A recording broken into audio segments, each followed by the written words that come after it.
اعوذ بالله من الشیطان الرجیم. بسم الله الرحمن الرحیم. ملګرو نن دوه بحرونو سره زه غواړم چې دغه ویډیوګانې مختصر کم او دغه بحرونه هم ډېر راواخلم، ځکه دوه بحرونه په یوه ټیم راخلم. نو نن ما دوه بحرونه راخیستي دي چې د دویم اوږد رکني بحر لومړی او دویم خاخ. هغه بل چې کومو د دویم اول اوږد رکني بحر و، ځکه اول و چې هغه کې خج په اول سیلاب کې و چې کوم بحرونه موږ سره تیر شو. خو دلته دویم اوږد رکني بحر ځکه ورته وایي چې خج په دویم سیلاب ده. اوس د دویم سیلابونو والا بحرونه ګورو. لومړی خاخ او دویم خاخ موږ سره درویش تورني صاحب دا بحرونه خاص کړي دي، یعنی نور بحرونه هم شته، خو درني صاحب دغه کم بحرونه راخیستي دي، ورته وصفي نومونه یې ایښي دي. نو راځو د دې تقطیع کوو. او یو ملګري تپوس کړی چې دا وروس په شعر کې اول نو اوس راو نه، عربی وروس خو ډېر مخکې نه دي. 400 هجري کې زما په خیال دغسې خلیل بن احمد او خلیل بن حمد بن احمد زما په خیال هغه کار کړی او داسې نورو هم ورسره. خو پښتو کې کار مسله داسې وه چې دغه وروسو پیمانه جوړول مشکله وه، لکه ډېره ګرانه وه، خاص کر دروند سیلاب او سپک سیلاب باندې مسله ده. خو دا وروس په شعر کې اول موجود وي، خو نومونه نه وي. د نومونه چې کوم دي دا علم ده، مطلب دا چې یو کور سړی جوړ کړي 10 کمرې پکې، خو چې کله هغه خپل اوږدوالي میټر یا ستروالي چې څومره ستره کمره ده، یوه کمره پکې او څومره اوږده ده، او دغسې ټول چې کوم هغه کې میټر دي هغه اول نه موجود وي چې کله کور جوړ شي. خو بیا چا سره میټر نه وي چې هغه دغه میټر وکړي چې یاره دا څومره اوږد ده کور او څومره لنډ ده او یا څه ده. نو هغه دپاره بیا داسې وخت راشي چې لکه مثال کور په نیکه زمانه کې جوړ وي، خو مسیح په ټیم کې یو میټر جوړ شي او میټر سره بیا خلک هغه ګوري، سیز ګوري چې یاره دا کمره څومره ستره ده او لنډه ده. دغسې د وروز هم دغه میټر کار ورکوي چې د بحر کې دا بحر څومره څنګه ده څنګه نه ده، لکه څنګه کمره چې خلک ګوري، کمرې ګوري یا کور ګوري، بیټک ګوري، چې دغسې د قافیه او دغه ردیف او دغه بحرونه او د علمي بلاغه چې کوم سیزونه دي دا نومونه ورته بیا خلک پوهان چې کوم دي ورسته کېږدي دې لپاره چې خلک وپېژني چې دا څه دي. نومونه چې کوم دي دا نومونه دا علم ده، لکه وعلم آدم الاسماء كلها، لکه الله پاک آدم علیه السلام ته هم نومونه ښودلي. نو د نومونه چې کوم دي دا علم ده. نو دې کې دا وروس اول نه پروت وي، خو بیا وروسته پوهان باندې ورو ورو محنت کوي، نومونه ورته وټاکي. نو بیا چې څوک نه پوهېږي هغه په نومونو باندې هغه سړی پوهولی شي، هسې نشي پوهولی چې نومونه نه وي. نو دا څیزونه پکې اول نه موجود وي. راځو تقطیع کوو ډایرکټ. اول بحر دا دوی مصري دي. یدونه با دلته یو رکن ده رانونه، دا دویم رکن ده. ګورو یدونه کې که وګورو دو کې اواز زیاته، یدونه دو، او دا چې اواز کې چې څومره ستروي خوند کوي یدونه. نو دو چې کوم ده دلته کې دروند سیلاب ده، یا سپک سیلاب، دو دروند سیلاب، نه سپک سیلاب.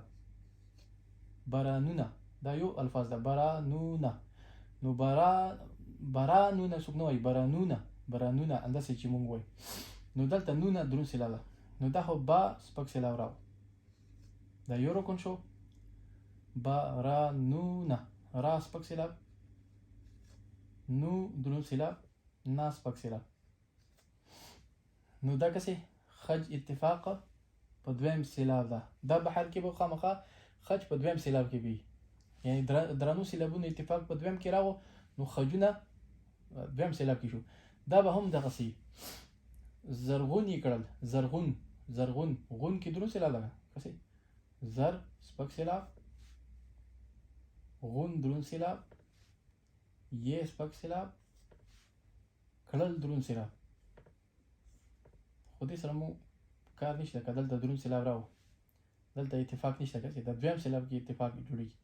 مخکې ګورو دا ور رکن شو. زخمونه چې وګورو مو دلته کې اواز زیات ده، نو دا دروند سیلاب ده. زخ سپک سیلاب، مو دروند سیلاب، نا سپک سیلاب. نو اتفاق په دویم مصري کې هم دلته کې نه ده، کسې دلته کې دغه څلورم سیلاب خو دلته شته نه دلته. نو دویم رکن کې هم د دویمه مصره دې کې هم دغه درنو سیلابونو اتفاق په دویم سیلاب کې ده، په رکن کې دا خو نیمګړی رکن ده، دلته هم نیمګړی رکن ده. نیمګړی رکن کې هم سره اتفاق شته. نو دا یو بحر شو چې لومړی دویم رکنی بحر لومړی خاخ دی شو. اوس دویم رکنی بحر دویم خاخ هغه دغه ده.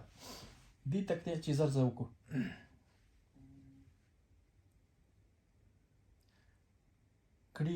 کړي دروند سیلاب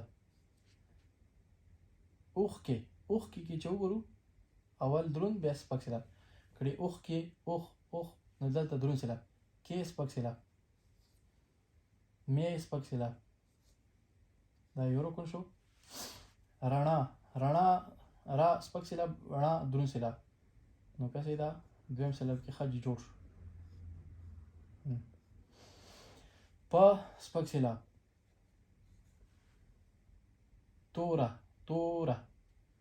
توره نو تو سپک دروند سیلاب دا بل را سپک سیلاب ده. دویم رکن شو. شپه دروند سیلاب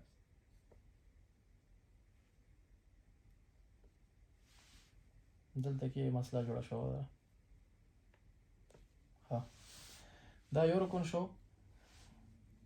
کړي اوښ کې مې رڼا په تو دلته کې دروند سیلاب او دلته رکن پوره شوی ده. کسې څلور سیلابونه رکن جوړېږي دلته پوره شوی. نو زه دلته حیران پاتې شوم چې یاره دویم سیلاب کې خج څنګه رانه و. نو را شپه کې